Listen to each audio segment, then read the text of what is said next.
Praise lord. దేవాతి దేవునికి వందనాలు. ప్రభు నామమున మీ అందరికీ నా ప్రత్యేకమైన వందనాలు, శుభాలు తెలియజేస్తున్నాను. ఈ దినము కొరకు ఏర్పాటు చేయబడిన దేవుని వాగ్దానము మొదటి సమూయేలు గ్రంథము 17వ అధ్యాయము 37వ వచనము.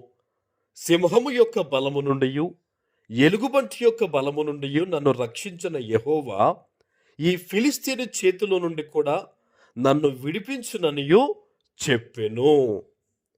దేవుని నామానికి మహిమ కలుగును గాక. ఈ ఉదయకాల సమయంలో సర్వ సృష్టికర్త అయిన నీ తండ్రి నిన్ను ఆశీర్వదించి గొప్ప వాగ్దానాన్ని నీకు అందిస్తూ ఉన్నారు. హల్లెలూయా. ఆనాడు బాలుడైన దావీదు ఈ మాటలు సౌలుతో చెప్తూ ఉన్నాడు. సౌలుతో అంటాడు దావీదు, అయ్యా ఆ గొలియాతు మీదకి యుద్ధానికి నేను వెళ్తానయ్యా అన్నప్పుడు సౌలు మాట్లాడతాడు, నువ్వు బాలుడు కదా అని. అప్పుడు దావీదు అంటున్నాడు, సింహము నుంచి నన్ను దేవుడు రక్షించాడు, ఎలుగుబంటి నుంచి దేవుడు నన్ను తప్పించాడు. ఇదిగో ఈ యొక్క ఫిలిష్తీయుని కూడా దేవుడు నా చేతికి అప్పగించి నాకు విజయాన్ని ఇస్తాడని చెప్తున్నాడు. ఈరోజు ఈ మాటను దేవుడు ఎందుకు నీకు వాగ్దానం ద్వారా ఇస్తున్నాడో తెలుసా? నీ జీవితంలో ఒకప్పుడు ఎన్నో విజయాలు నువ్వు చూసావు. నీ జీవితంలో ఒకప్పుడు దేవుని కార్యాలు జరిగాయి. ఈరోజు ప్రభు వాటిని గుర్తు చేసుకోమని నీతో చెప్తున్నారు. ఒకప్పుడు నువ్వు ప్రార్థన చేసినప్పుడే కదా అనేక విడుదల నీ జీవితంలోకి వచ్చింది. నువ్వు ప్రార్థన చేసినప్పుడే కదా ఒకప్పుడు ఎన్నో కార్యాలు నీ కుటుంబంలో నీ జీవితంలో జరిగాయి. బహుశా ఈరోజు అవిశ్వాసంలోకి వెళ్ళిపోయావేమో. బహుశా ఈరోజు కొన్ని పరిస్థితులను బట్టి భయపడుతూ ఉన్నావేమో. ఈరోజు దేవుడు నిన్ను బలపరుస్తూ ఉన్నారు. నీ జీవితంలో గొలియాతు వంటి ప్రతి పరిస్థితిని కూడా దేవుడు నీ మీదకు వాడు రాకుండా నీకు విజయాన్ని ఇచ్చి ఆ గొలియాత్ అనే ప్రతి ఇబ్బందిని దేవుడు తొలగించబోతూ ఉన్నారు. హల్లెలూయా, హల్లెలూయా. ఆ ఫిలిష్తీయుడు గొలియాతుని నీ జీవితంలోంచి దేవుడు తొలగించబోతున్నాడు. ఆమేన్. ఏ రూపములో గొలియాతు ఉన్నాడు ఈరోజు? ఎటువంటి పరిస్థితుల్లో వాడు నిన్ను భయపెట్టాలని చూస్తున్నాడో నువ్వేమాత్రం భయపడొద్దు.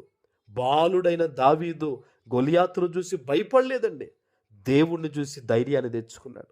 ఈరోజు నీ జీవితంలో ఉన్న ఎటువంటి శోధనైనా, ఎటువంటి ఇబ్బంది అయినా, ఎటువంటి కథలని భయంకరమైన తిష్ట వేసుకున్న పరిస్థితులైనా, దురాత్మలైనా దేవుడు నీకు విజయాన్ని ఇవ్వబోతున్నాడని నువ్వు నమ్మి అడుగు ముందుకు వేసి ప్రార్థన చేయి.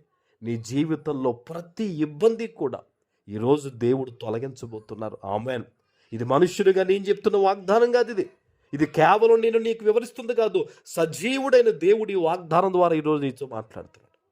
ఆయన నిన్ను బలపరుస్తూ ఉన్నాడు. ఈరోజు నువ్వు దావీదు వలె దేవుని బలాన్ని గుర్తు చేసుకో. ఈరోజు నీ జీవితంలో దేవుడు చేసిన అద్భుతాల్ని ఒక్కసారి జ్ఞాపకం చేసుకో. మోకాళ్ళు వేసి ప్రార్థన చేయి. ఈ వాగ్దానం ఎత్తి ప్రార్థన చేయి. ఈరోజు తండ్రి, అవును ప్రభువా, ఒకప్పుడు నా ప్రార్థన ఆలకించి ఎన్నో కార్యాలు చేసావు, నన్ను క్షమించు.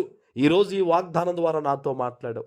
నేను నమ్ముతున్నాను ప్రభువా, యేసు నామంలో ఈరోజు నాకు విడుదల, యేసు నామంలో ఈరోజు నాకు విజయమని నువ్వు ప్రవచిస్తే గనక ఆత్మీయ తండ్రిగా చెప్తున్నాను, నీ జీవితంలో ఘనమైన కార్యాలు దేవుడు నీ ద్వారా జరిగించబోతూ ఉన్నారు.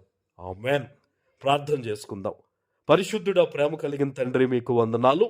ఈ ఉదయకాల సమయంలో మీరు ఇచ్చిన ఈ గొప్ప వాగ్దానం ప్రతి బిడ్డ జీవితంలో నెరవేర్చి స్థిరపరచమని యేసు నామమున ప్రార్థిస్తున్నాను తండ్రి. ఆమేన్.